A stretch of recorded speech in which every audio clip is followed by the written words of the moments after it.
अस्सलाम वालेकुम स्टूडेंट्स, मैं हूं एहसान और आज हम डिस्कस करने वाले हैं ट्रांसक्रिप्शन का जो प्रोसेस है। काफ़ी इंपॉर्टेंट है। तुम लोगों को पता है वैसे ट्रांसक्रिप्शन के लिए 90% लोगों को यूट्यूब पे आना पड़ता है क्योंकि ट्रांसक्रिप्शन की समझ ही नहीं आती। बड़ा ही कम्प्लेक्स और बड़ा ईजी सा एक टॉपिक है और बहुत ही ज़्यादा इंपॉर्टेंट टॉपिक है। तो हमने आज समझना है इंशाल्लाह। ट्रांसक्रिप्शन काफ़ी लंबी वीडियो होने वाली है, इवन हो सकते हैं पार्ट्स में इसके, या फिर जो सेंट्रल डॉग्मा है या आप लोगों की 50% बायोलॉजी, अगर ये चीज़ें समझ आ गई तो बायोलॉजी 50% वैसे ही समझ आ जाती है। तो उस चीज़ के लिए हमें समझना है ट्रांसक्रिप्शन, और ट्रांसक्रिप्शन से पहले हमने एक कॉन्सेप्ट जो है उसको समझना है जिसको हम कहते हैं सेंट्रल डॉग्मा। क्या कहते हैं हम उसको? Central dogma. अब सेंट्रल डॉग्मा जो है ना, हर जगह तुम लोगों को ये नाम जो है वो सुनने में मिलता है कि व्हाट इज सेंट्रल डॉग्मा, या सेंट्रल डॉग्मा ये हुआ, सेंट्रल डॉग्मा वो हुआ। तो सेंट्रल डॉग्मा को समझो, ये हमारी ज़िंदगी, मतलब हमारे ज़िंदगी में हर वक्त ये काम हो रहा होता है। मतलब विद इन 24 आवर्स कुछ ना कुछ जो है ना वो डुप्लीकेट हो रहा होता है, कुछ ना कुछ बन रहा होता है, हमारा मेटाबॉलिज्म चल रहा होता है। तो उस मेटाबॉलिज्म में हम जिंदा रहने के लिए कभी किसी एंजाइम की ज़रूरत पड़ती है, कभी किसी प्रोटीन की ज़रूरत पड़ती है, कभी किसी चीज़ की ज़रूरत पड़ती है। मतलब प्रोटीन हो गई, एंजाइम की बहुत सारी चीज़ों की भी ज़रूरत पड़ती रहती है हमारी बॉडी को, हमारे सेल्स को, या जितनी भी लिविंग थिंग्स उनके सेल्स को। तो वो क्या करते हैं कि जब भी उनको किसी चीज़ की ज़रूरत पड़ती है तो उस चीज़ का जो ब्लूप्रिंट है, जो जीन है, वो हमारे पास डीएनए के अंदर होता है। लेकिन उस डीएनए से वो जीन कॉपी करके उसको प्रोटीन में कन्वर्ट करना होता है। हर टाइम ये काम हो रहा होता है, ठीक है। मतलब ये किसी खास वक्त में नहीं है। अब डीएनए रेप्लिकेशन की अगर बात करते हैं तो डीएनए रेप्लिकेशन हमारे पास एस फेज में होता है। जब वो हमारे पास सेल डिवाइड करने के मूड में होता है तो वो अपना डीएनए डबल कर देते हैं और उसके बाद वो डिवाइड हो जाते हैं। लेकिन इसके अलावा जब सेल जिंदा रहना होता है, बिल्कुल हम बहुत ज़्यादा दौड़े या हमें बहुत ज़्यादा कोई काम किया और हमें एटीपी की ज़रूरत पड़ गई, तो एटीपी बनाने के लिए हमें पहले एटीपी के सिंथेटेज जो एंजाइम है वो चाहिए। अब जो एटीपी सिंथेटेज एंजाइम है उसको बनाने के लिए जो ब्लूप्रिंट है, जो नक्शा है कि एटीपी सिंथेटेज एंजाइम कैसे बनेगा, कौन से प्रोटीन किस ऑर्डर में आके मिलेंगे, वो नक्शा डीएनए में पड़ा है। किस चीज़ में पड़ा है? डीएनए में पड़ा है। तो हमने उस डीएनए से वो नक्शा उठाना है और नक्शा उठाने के बाद उसको क्या करना है? उसको प्रोटीन में कन्वर्ट करना है। तो ये जो सारा प्रोसेस है इसको बोलते हैं सेंट्रल डॉग्मा। हमारी ज़िंदगी का एक मेन प्रोसेस है सेंट्रल डॉग्मा, जिसमें डीएनए से इंफॉर्मेशन उठा के हम उसकी डिफरेंट प्रोटीन्स बना रहे थे, डिफरेंट एंजाइम्स बना रहे थे, स्ट्रक्चरल प्रोटीन्स। हड्डी टूटे तो हड्डी बन रही होती है, स्किन डैमेज हो तो स्किन बन रही होती है, बाल बढ़ रहे होते हैं, नाखून बढ़ रहे होते हैं। बाकी जो प्रोसेस है सारा कुछ हो रहा है तो उसमें प्रोटीन ही इन्वॉल्व है, और उन प्रोटीन को बनाने के लिए डीएनए इंफॉर्मेशन चाहिए होती है। तो उस डीएनए की इंफॉर्मेशन को प्रोटीन में कैसे कन्वर्ट किया जाता है, इस प्रोसेस को बोलते हैं सेंट्रल डॉग्मा। इस प्रोसेस को क्या बोलते हैं? Central dogma. तो अगर मैं बेसिकली इसको कहूँ, क्या बेसिकली अगर मैं इसको सिंपल लफ्जों में इसको डिफाइन करना चाहूँ तो what is central dogma? Central dogma is a process in which DNA is translated into proteins. DNA is translated into proteins. बात समझ आ गई? मतलब वो प्रोसेस जिसमें डीएनए जो है उसकी इंफॉर्मेशन को ट्रांसलेट किया जाता है किस चीज में? प्रोटीन्स में। अब ट्रांसलेट देखो, यहाँ पे ट्रांसलेट का नाम जो है ना ये काफी इंपॉर्टेंट है कि हम ट्रांसलेशन कब करते हैं? जब हमारे पास लैंग्वेज कोई और हो और उसको हमने किसी और लैंग्वेज में कन्वर्ट करना है, तो दैट इज कॉल्ड ट्रांसलेशन। जैसे हम अगर इंग्लिश में कोई चीज़ हमें समझ नहीं आ रही तो हम इंग्लिश से वो चीज़ ट्रांसलेट करवा देते हैं, उर्दू में, हिंदी में, बंगाली में, पश्तो में, बहुत सारे मतलब लैंग्वेजेस में। तो वो एक लैंग्वेज से दूसरी लैंग्वेज में ना इज कॉल्ड ट्रांसलेशन। तो यहाँ पर भी जो डीएनए से इंफॉर्मेशन है वो ट्रांसलेट होता है प्रोटीन में। क्यों? क्योंकि प्रोटीन की जुबान और डीएनए की जुबान डिफरेंट है। प्रोटीन में सीक्वेंस ऑफ अमीनो एसिड्स है, डीएनए में सीक्वेंस ऑफ न्यूक्लियोटाइड्स है। न्यूक्लियोटाइड्स एक और चीज है, प्रोटीन हमारे पास एक और चीज है। मैं मिसाल के तौर पर कहता हूँ कि हमारे पास एक डीएनए है जिसका सीक्वेंस है CCG, जी। अब ये वाली लैंग्वेज है, ठीक है। और हमारे पास प्रोटीन की लैंग्वेज होती है मैथ्योनिन, टायरोसिन, लाइसिन, वैलिन। उसके बाद और कौन से अमीनो एसिड कोई और भी मिला लो, जैसे कि हमारे पास और क्या है? ट्रिप्टोफैन। उसके बाद कोई और भी मिला लो, ग्लाइसिन। तो अब ये देखो, ये हमारे पास न्यूक्लियोटाइड की लैंग्वेज है। किस चीज की लैंग्वेज है? न्यूक्लियोटाइड्स की लैंग्वेज है। और ये वाली लैंग्वेज हमारे पास अमीनो एसिड्स की है। ये भी अमीनो एसिड है, ये भी अमीनो एसिड है, ये भी अमीनो एसिड है, ये भी अमीनो एसिड है, ये भी अमीनो एसिड है। अब प्रोटीन कैसे बनता है? वो इस लैंग्वेज में बनता है। हमारे पास जो कोड है, जो जीन है, जो हमारे पास डीएनए के अंदर जो जीन छुपा बैठा है, जिसके पास नक्शा है, वो नक्शा इस जुबान में है। तो इस वाली लैंग्वेज को हमने कन्वर्ट करना है इस वाली लैंग्वेज में। इस प्रोसेस को हम बोलेंगे सेंट्रल डॉग्मा। तो सेंट्रल डॉग्मा में क्या होगा? The information written on DNA is translated into information written on proteins, मतलब जो डीएनए के ऊपर इंफॉर्मेशन है उसको प्रोटीन की जुबान में कन्वर्ट करेंगे, उससे प्रोटीन बनाएंगे। इस प्रोसेस को हमने बोलना है सेंट्रल डॉग्मा। इसको क्या बोलेंगे? Central dogma. तो ये बात होप्स हो कि थोड़ी बहुत समझ आ गई कि हम इस जो आगे आने वाले लेक्चर्स इसमें करने क्या वाले। इसमें सिंपल हमने न्यूक्लियोटाइड की जुबान को अमीनो एसिड्स की जुबान में कन्वर्ट करना है, हमने डीएनए की इंफॉर्मेशन को कन्वर्ट करना है प्रोटीन बनाने के लिए, मतलब प्रोटीन किस ऑर्डर में है, सब कुछ उन चीजों को समझना। ठीक है, ये सेंट्रल डॉग्मा की हो गई। एक बात और सेंट्रल डॉग्मा के बारे में बता दूं, तो एक बात और समझो सेंट्रल डॉग्मा के लिए कि सेंट्रल डॉग्मा में इंफॉर्मेशन हमेशा डीएनए से आएगी प्रोटीन की तरफ। किसकी तरफ? प्रोटीन, मतलब यूनिडायरेक्शनल है। यूनिडायरेक्शनल का मतलब क्या है कि जो सीक्वेंस हमारे पास होगा डीएनए के अंदर उसी के मुताबिक प्रोटीन बनेगी। अगर डीएनए की सीक्वेंस में कोई चेंज आया तो प्रोटीन में भी चेंज आएगा। ठीक है, इस चीज को समझोगे कि बहुत बड़ा कॉन्सेप्ट है, कोई छोटा कॉन्सेप्ट नहीं है। बुक्स में एक 2 लाइन में लिख दिया जाता है।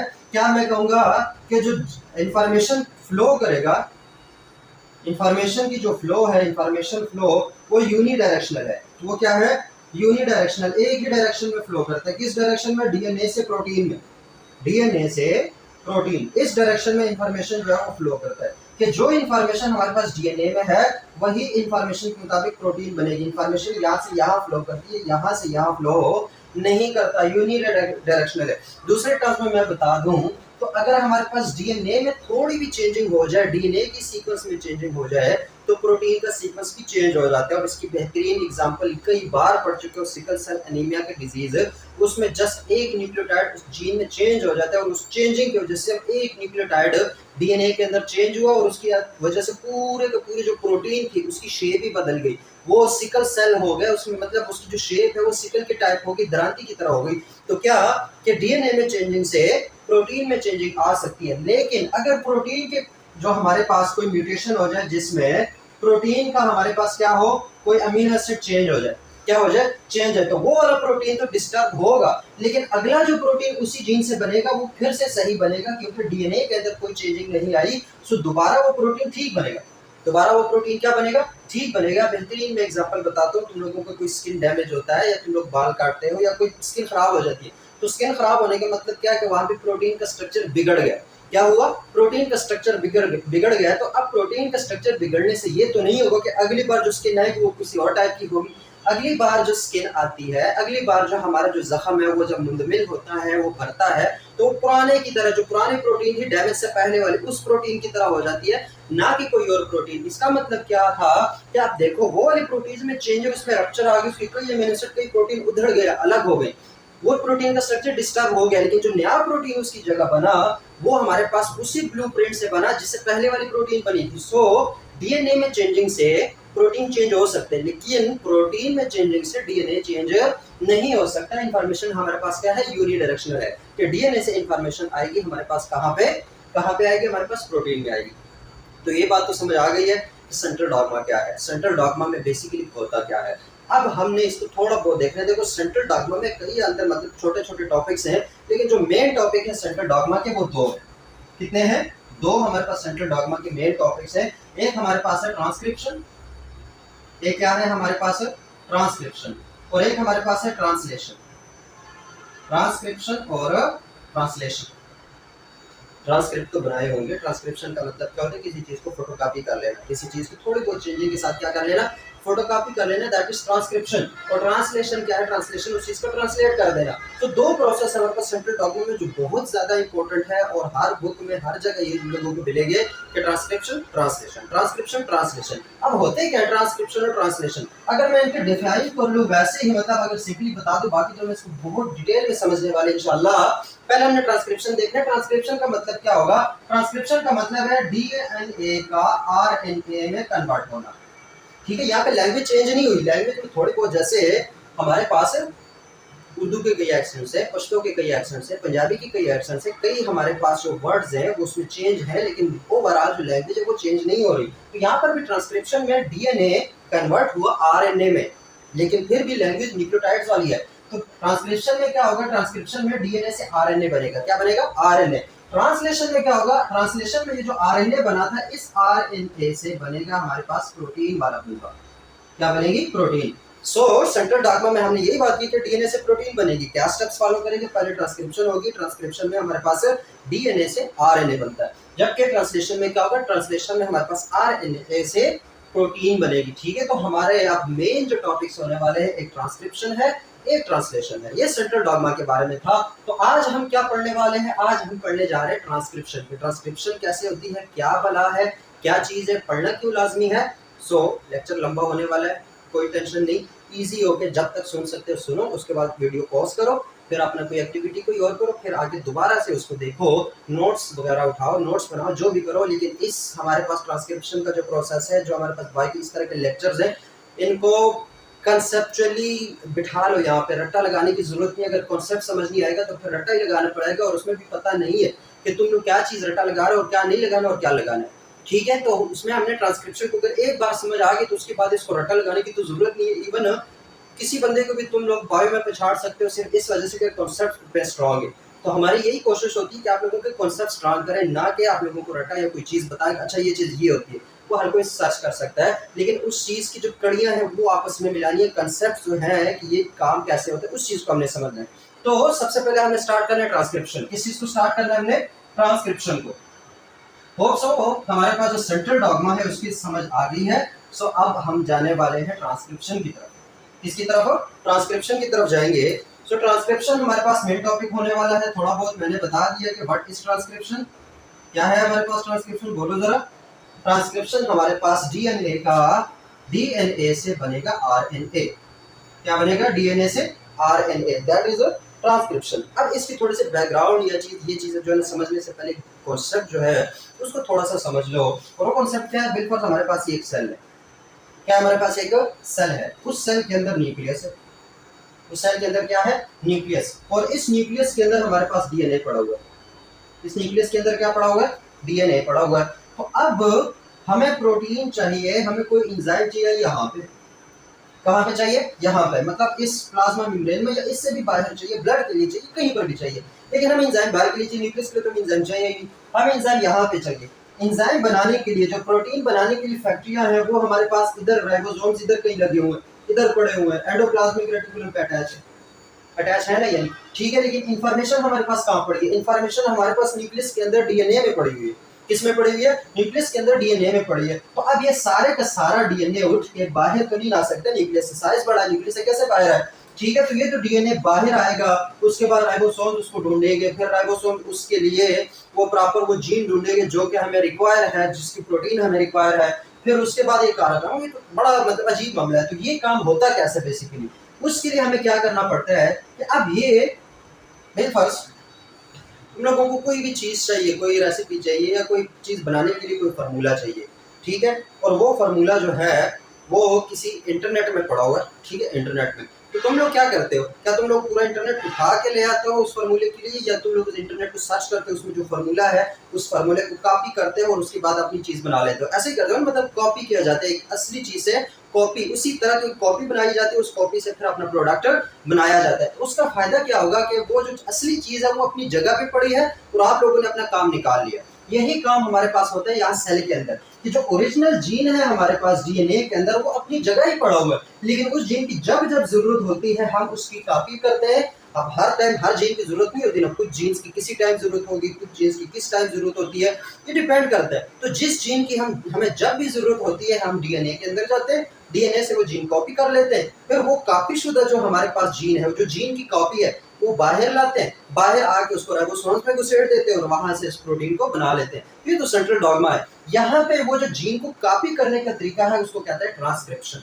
उसको क्या कहते हैं? ट्रांसक्रिप्शन। तो ट्रांसक्रिप्शन बेसिकली इतना ध्यान में रखो कि ये हमने जीन को कॉपी करना है। जीन को क्या करना है? कॉपी करना है। कैसे कॉपी होता है, या हमारे बॉडीज में या किसी भी ऑर्गेनिज्म की बॉडी में वो जीन कैसे कॉपी होता है, कैसे ट्रांसक्रिप्ट होता है, वो प्रोसेस हमने समझना है। लेकिन इतना पता होना चाहिए कि डीएनए हमारे पास क्या है, हमने डीएनए के ऊपर जो जीन है उसको कॉपी करना है। किसका करना है? इसको कॉपी करना है। So what is transcription? Transcription is basically the transcription of DNA into RNA. DNA से आरएनए का बनकर। बहुत ज्यादा इसकी एक्सप्लेनेशन होगी, आप इसकी जाते हैं कंसेप्ट डेवलपमेंट पे। कहाँ पे जाते हैं? कॉन्सेप्ट डेवलपमेंट पे।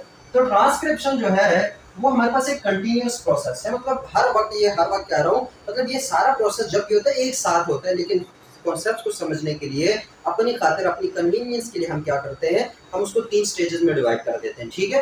पहला इनिशिएशन कि ट्रांसक्रिप्शन इनिशिएट कैसे होती है, फिर एलोंगेशन कि आरएनए बनता कैसे है, और फिर टर्मिनेशन कि ट्रांसक्रिप्शन रुकती कैसे है। तो ये 3 स्टेजेस हैं इसके ट्रांसक्रिप्शन के। तो ट्रांसक्रिप्शन को समझने से पहले हमें अब कॉन्सेप्ट की तरफ आओ। बिलफर्ज ये हमारे पास है एक प्रोकैरियोट का डीएनए और एक ये हमारे पास है यूकैरियोट का डीएनए। ये चीज़ें मैं क्यों प्रोकैरियोट और यूकैरियोट के साथ बता रहा हूँ, क्योंकि बुक में बड़ा मतलब खलत मलत कर दिया है। और ये चीज़ याद रखो, ट्रांसक्रिप्शन प्रोकैरियोट्स में डिफरेंट तरीके से होती है, यूकैरियोट्स में डिफरेंट तरीके से होती है। इवन टर्मिनेशन प्रोकैरियोट्स के डिफरेंट तरीके से है, यूकैरियोट्स के मतलब हमारे अंदर टर्मिनेशन डिफरेंट है, बैक्टीरिया में टर्मिनेशन डिफरेंट है। हमारे अंदर जो ट्रांसक्रिप्शन के लिए इनिशिएशन प्रोसेस है वो डिफरेंट है, बैक्टीरिया के लिए डिफरेंट है। तो ये सारी चीज़ें डिफरेंट है, तो उसको हमने साथ साथ चलना है। बुक में मतलब जितनी भी बुक्स है उसमें इनको ये नहीं बताया जाता है कि ये प्रोसेस प्रोकैरियोट्स के लिए बता रहे हैं वो या फिर यूकैरियोट्स के लिए बता रहे हैं, तो हम दोनों साथ साथ लेकर चलेंगे। ये हमारे पास क्या है, एक जीन मैंने उठा लिया, ठीक है। जो जीन हमें रिक्वायर है उसको कॉपी करना रिक्वायर है, पूरा डीएनए नहीं उठाया। उस डीएनए के अंदर एक जीन है, अब जीन भी तो बेसिकली डीएनए का एक सीक्वेंस होता है ना, उसमें भी तो न्यूक्लियोटाइड्स होते हैं। तो ये हम एक जीन उठा लिया, ठीक है। अब इस जीन में एक बात याद रखो, ये बिलफर्ज हमारे पास एक जीन है और उसकी एक सीक्वेंस है। अब ये जो जीन बिलफर्ज यहाँ से स्टार्ट होता है, कहाँ से स्टार्ट होता है, यहाँ से स्टार्ट होता है। जो स्टार्ट हमारे पास होता है वो यहाँ से होता है, तो ये आगे इसको कंसीडर कर, ये सारा जीन है जिसको हमने ट्रांसक्रिप्ट करना है। तो उस स्टार्ट से पहले कुछ मतलब जहाँ से ये जीन स्टार्ट होता है उससे अपस्ट्रीम है, मतलब उससे इस तरफ हो या उस तरफ हो, जिस तरफ भी हो, अपस्ट्रीम हो डाउन स्ट्रीम हो उसके फर्क नहीं पड़ता, लेकिन उससे कुछ न्यूक्लियोटाइड्स आगे या पीछे कुछ और सीक्वेंसेस होती हैं। क्या होती हैं, कुछ और सीक्वेंसेस होती हैं। उन सीक्वेंसेस को बोलते हैं प्रोमोटर रीजन्स। उसको क्या बोलते हैं हम, प्रोमोटर रीजन्स। अब प्रोमोटर रीजन्स क्या है, प्रोमोटर रीजन्स बेसिकली ऐसे जैसे कोई बहुत बड़ा डॉक्टर है, बहुत बड़ा बंदा है, तो वो अपने लिए पर्सनल असिस्टेंट रख लेते हैं, अपना पीए रख लेता है कि मैक्सिमम जो काम है वो उसके पर्सनल असिस्टेंट करते हैं। तो यहाँ पर जो प्रोमोटर रीजन है वो एज अ पर्सनल असिस्टेंट काम करते हैं एक स्पेसिफिक जीन के लिए। हर जीन के प्रोमोटर रीजन भी होता है। प्रोमोटर रीजन क्या करता है, वो जीन को रेगुलेट करना है, उस जीन ने कब इनिशिएट करना है, कब एक्सप्रेस होना है, कब नहीं होना, ये अंदर खुद ही बहुत बड़ा कॉन्सेप्ट है। अभी के लिए इतना ध्यान में रखो कि हर जीन के साथ एक प्रोमोटर रीजन होता है, ठीक है। वो प्रोमोटर रीजन जो है वो हमारे पास बेसिकली इनिशिएट करता है ट्रांसक्रिप्शन का प्रोसेस, कि जिस जीन को हमने कॉपी करना है उसके लिए उस जीन से पहले उसका प्रोमोटर रीजन हमें ढूंढना है। मतलब हमारे जो सेल्स हैं, हमारे सेल्स के अंदर जो प्रोसेस है, उन प्रोसेसेस में सबसे पहले आइडेंटिफाई होता है हमारे पास प्रोमोटर रीजन। कौन सा रीजन आइडेंटिफाई होता है, प्रोमोटर रीजन। तो प्रोमोटर रीजन जो है वो हमारे पास वो भी कोई और बला नहीं है, वो हमारे पास न्यूक्लियोटाइड्स का ही एक सीक्वेंस होता है। क्या होता है, हमारे पास न्यूक्लियोटाइड्स का ही एक सीक्वेंस होता है, लेकिन वो सीक्वेंस यूकैरियोट्स में डिफरेंट जगह पर है, प्रोकैरियोट्स में वो डिफरेंट जगह पर। मैं मिसाल के तौर पर मैं कहता हूँ कि जो प्रोकैरियोट्स की अगर हम बात करते हैं, किसकी बात करते हैं, प्रोकैरियोट्स की। यहाँ पर हम बात करेंगे प्रोकैरियोट्स की, इसमें प्रोकैरियोट्स से यहाँ पर हम बात करेंगे यूकैरियोट्स की। तो प्रोकैरियोट्स में हमारे पास एक जीन है, उस जीन का जो प्रोमोटर सीक्वेंस है, उस प्रोमोटर सीक्वेंस का मतलब क्या होगा, वो स्टार्ट मैंने इस तरह की सीक्वेंस लिखी होती है -10 सीक्वेंस, बुक्स में ये चीज लिखी है, क्या है -10 सीक्वेंस, और एक सीक्वेंस लिखी है माइनस कौन सी 35 सीक्वेंस। एक -10 सीक्वेंस है और एक हमारे पास क्या है -35 सीक्वेंस। अब ये दोनों सीक्वेंसेस हमारे पास क्या है, प्रोमोटर रीजन के अंदर है, प्रोमोटर रीजन के अंदर है। लेकिन इनका मतलब क्या है, इनका मतलब क्या होगा, -10 और -35 का। -10 का मतलब होगा कि जो ओरिजिनल जीन है जिसको हमने ट्रांसक्रिप्ट करना है उससे 10 न्यूक्लियोटाइड इस तरफ आ जाओ। कितने आ जाओ, 10 न्यूक्लियोटाइड। मतलब 10 न्यूक्लियोटाइड इस तरफ आओगे, अपस्ट्रीम आओगे, तो इसका यहाँ पे आपको मिलेगा एक सीक्वेंस जिसको -10 सीक्वेंस बोलते हैं, या उसका एक दूसरा नाम है प्रिबनोव सीक्वेंस, प्रिबनोव बॉक्स। कौन सा बॉक्स है, प्रिबनोव बॉक्स। अब ये इसको डिस्कवर किया था प्रिबनोव ने, जिसको प्रिबनोव बॉक्स भी बोलते हैं या -10 सीक्वेंस बोलते हैं, कि जब भी हमारे पास जो रिक्वायर्ड जीन है उससे 1 2 3 4 5 6 7 8 9 और 10 10वें न्यूक्लियोटाइड से एक सीक्वेंस शुरू होगा जिसको हम -10 सीक्वेंस बोलते हैं। और ये हमारे पास यहाँ पर क्या है, TAT, इसको कोई कौन सा सीक्वेंस होगा यहाँ पे, thymine adenine thymine adenine adenine thymine. Prokaryotes के अंदर बात कर रहा हूँ। प्रिबनोव बॉक्स क्या है कि जो हमारे पास ओरिजिनल जीन है जिसको हमने ट्रांसक्रिप्ट करना है उससे 10 न्यूक्लियोटाइड ऊपर की तरफ अपस्ट्रीम, मतलब ये अगर एक जीन शुरू होता है यहाँ से, ये हमारे पास CGGC जो भी है, ठीक है, तो उससे 10 न्यूक्लियोटाइड ऊपर की तरफ एक और सीक्वेंस होता है जिसको -10 सीक्वेंस बोलते हैं। -10 सीक्वेंस का मतलब क्या है कि उस पे ये सीक्वेंस होगा TATA ठीक है, ये वाला सीक्वेंस होगा जो कि सबसे पहले रिकॉग्नाइज होता है किसकी मदद से, हमारे पास जो एंजाइम है। अभी हमने एंजाइम को भी समझना है, पहले सीक्वेंसेस को समझो कि एक सीक्वेंस हमारे पास ये होता है, ठीक है, इसको बोलते हैं प्रिब्लो बॉक्स या फिर टटाट इसको बोल सकते हो। टटाट बॉक्स जो है वो हमारे पास क्या -10 सीक्वेंस है, क्या है -10। अब इसी प्रोमोटर रीजन के आगे भी आते जाओ, क्या आते जाओ, आगे भी आते जाओ, आते जाओ तो -35 कहाँ पे, माइनस मतलब यहाँ से ये तो -10 पे आ गया था ना, आते आते आते -35 पे आओगे, मतलब 35 न्यूक्लियोटाइड्स और इधर आओगे तो वहां पे एक और सीक्वेंस मिलता है। किस तरह का सीक्वेंस होता है, TTGACA। इसको मैंने याद किया था TT गासा के नाम से, तो ये TT गासा या TTGACA ये एक और सीक्वेंस होता है। ये दोनों सीक्वेंसेस हमारे पास प्रोमोटर रीजन के अंदर है। किसके अंदर है, प्रोमोटर रीजन के अंदर है। दो तरह के सीक्वेंसेस है, -10 सीक्वेंस जिसको TAAT सीक्वेंस बोलते हैं, टटाट सीक्वेंस, और इसका दूसरा नाम है प्रिब्डोव सीक्वेंस। एक सीक्वेंस ये प्रोमोटर रीजन के अंदर होता है, एक सीक्वेंस हमारे पास है TTGACA हमारे पास जो सीक्वेंस है, या इसको -35 एलिमेंट बोलते हैं। ये दोनों सीक्वेंसेस हमारे पास किसके अंदर है, प्रोमोटर रीजन के अंदर है। किसके अंदर है, प्रोमोटर। और ये सीक्वेंस हमें ये शो करवाते हैं कि इसके बाद कोई जीन होगा, इसके बाद है हमारे पास जीन। सो ये तो होगा प्रोमोटर रीजन। फिर दूसरी चीज जो ट्रांसक्रिप्शन के लिए जरूरी है, एक तो हमारे पास प्रोमोटर रीजन की समझ आ गई प्रोकैरियोट्स में कैसे होते हैं। दूसरी चीज हमारे पास है एक एंजाइम जो कि इस जीन की कॉपी करेगा। जैसे हमारे पास डीएनए की रेप्लिकेशन में डीएनए को कॉपी करने के लिए एंजाइम चाहिए था ना, डीएनए पॉलीमरेज 3 एंजाइम, इसी तरीके से हमारे पास यहाँ पे डीएनए से आरएनए बनाने के लिए भी, कॉपी करने के लिए भी एंजाइम चाहिए होता है। क्या चाहिए होता है, एंजाइम चाहिए होता है जो कि डीएनए को कॉपी करेगा। तो वो एंजाइम को थोड़ा सा अभी हम डिस्कस करना है किसके अंदर, प्रोकैरियोट्स के अंदर। अभी मैं बता रहा हूँ प्रोकैरियोट्स के अंदर। तो प्रोकैरियोट्स के अंदर जो एंजाइम होता है ट्रांसक्रिप्शन के लिए, उसको बोलते हैं आरएनए, क्या बोलते हैं, आरएनए पॉलीमरेज होलो एंजाइम। उसको क्या बोलते हैं, आरएनए पॉलीमरेज होलो एंजाइम। किसके लिए, प्रोकैरियोट्स के लिए मैं बता रहा हूँ। अब आरएनए पॉलीमरेज होलो एंजाइम जो है, अगर इसको, ये मतलब एक कॉम्प्लेक्स एंजाइम है जो बहुत सारे काम करता है। उसके दो पार्ट्स हैं बेसिकली। एक पार्ट को बोलते हैं कोर एंजाइम, क्या बोलते हैं इसको, कोर एंजाइम। अब कोर एंजाइम क्या होगा, जो मेन एंजाइम है जो कि हमारे पास पॉलीमराइजेशन करेगा, जो हमारे पास उस डीएनए की कॉपी बनाएगा, एक और स्ट्रैंड बनाएगा आरएनए का, वो बेसिकली काम है। कोर एंजाइम का जो पार्ट है, ये जो पार्ट है कोर एंजाइम वाला, ये काम करता है किसका, किसका काम करता है, पॉलीमराइजेशन का काम करता है, इलोंगेशन में हेल्प आउट करता है, आरएनए का स्ट्रैंड बनाएगा कोर एंजाइम। जो दूसरा इसका एक पार्ट होता है उसको बोलते हैं सिग्मा फैक्टर। उसको क्या बोलते हैं, सिग्मा फैक्टर, या इसको सिग्मा से डिनोट किया जाता है ऐसे।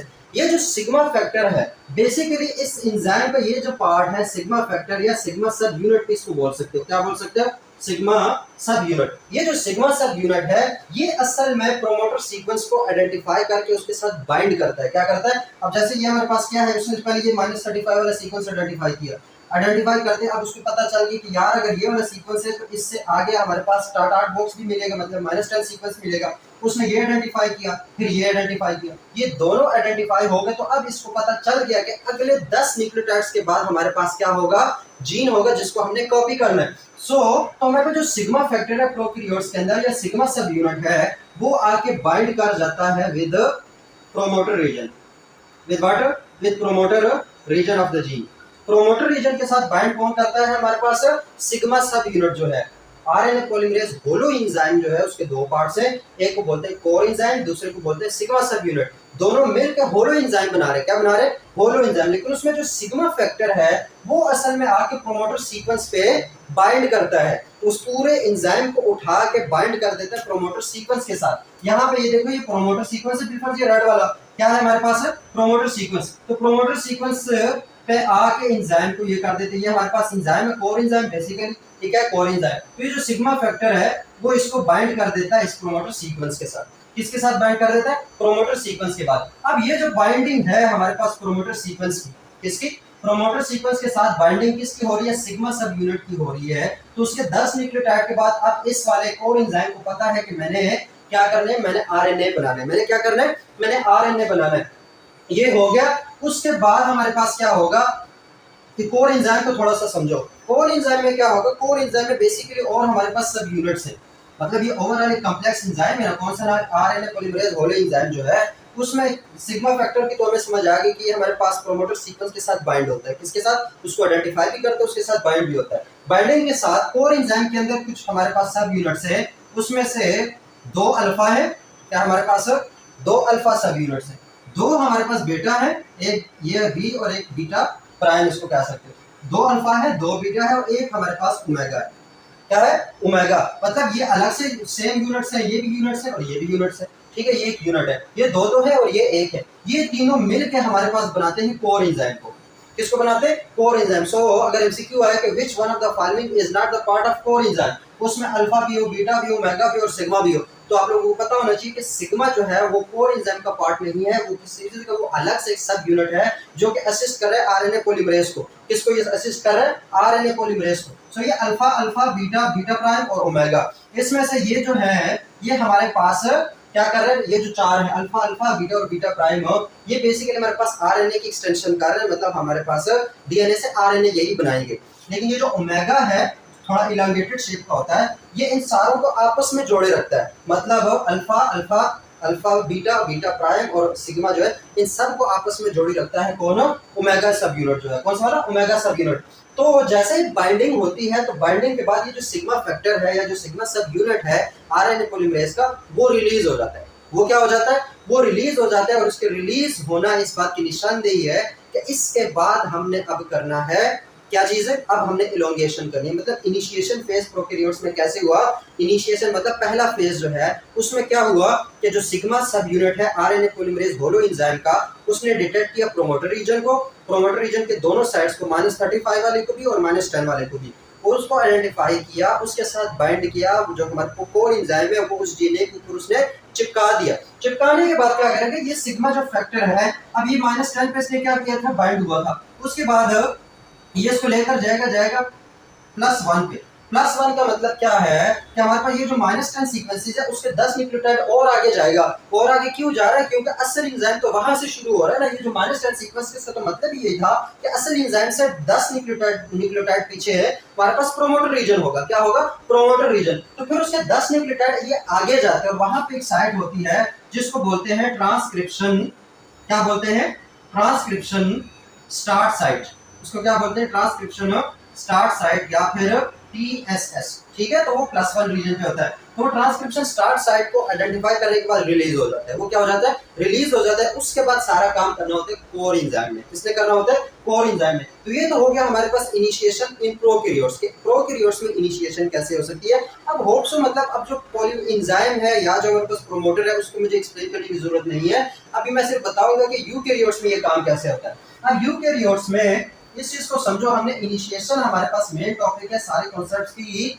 जो गलत मलत हो जाते हैं वो यहीं पे आके हो जाते हैं। प्रोमोटर में तो ये काम था, अब अगर प्रोमोटर कह रहा हूं प्रोकैरियोट्स में, यूकैरियोट्स में क्या होता है, यूकैरियोट्स में जो प्रोमोटर है, यूकैरियोट्स में भी प्रोमोटर होता है, लेकिन उसके जो हमारे पास सीक्वेंसेस की लोकेशन है, अब ये हमारे पास -10 -25 या -35 या -70 जो भी हम यूकैरियोट्स में पढ़ेंगे, तो इनका मतलब ही तो यही है कि प्रोमोटर लोकेशन को शो कर रहे हैं, किसको शो कर रहे हैं, लोकेशन को। तो वहां पे प्रिग्नो बॉक्स था -10 सीक्वेंस, यहाँ पे -25 सीक्वेंस हमने पीछे आना है यूकैरियोट्स में, मतलब हमारे अंदर, आपके अंदर जो हमारे पास प्रोमोटर होगा वो जीन से -25 सीक्वेंस पीछे होगा, -25 न्यूक्लियोटाइड हमने पीछे आना है। तो सबसे पहला सीक्वेंस प्रोमोटर का आएगा -25 सीक्वेंस, कौन सा, -25 सीक्वेंस, या इसको बोलते हैं टाटा बॉक्स, क्या बोलते हैं, टाटा बॉक्स। टाटा बॉक्स का मतलब क्या है कि -25 हम ओरिजिनल जीन से पीछे आएंगे तो प्रोमोटर के अंदर हमें thymine adenine thymine adenine thymine adenine वाले जो है ना वो न्यूक्लियोटाइड्स मिलेंगे। तो पहला सीक्वेंस ये है जिसको आरएनए पॉलीमरेज ने